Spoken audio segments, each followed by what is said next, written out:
وعلیکم السلام. د تره د کوره راغلی بچې، تره دې څنګه و؟ چاچي دې څنګه وه؟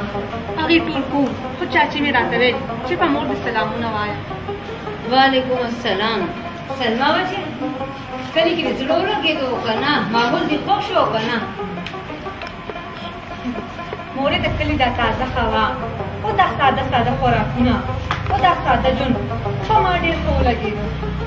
او سلما بچې، چې څنګه ته خوشحاله یې داسې زه خوشحاله یم. مورې زما د کالج د تلو نه مخکې زما یوه ملګرې وه چې نوم یې شبنم دی. هغه اوس چېرته اوسېږي؟ بچې، هغه د ګلخان لالا د کور سره اوسېږي. ښه ده دا دی مورې، زه لاړم. زه ورشه بچې.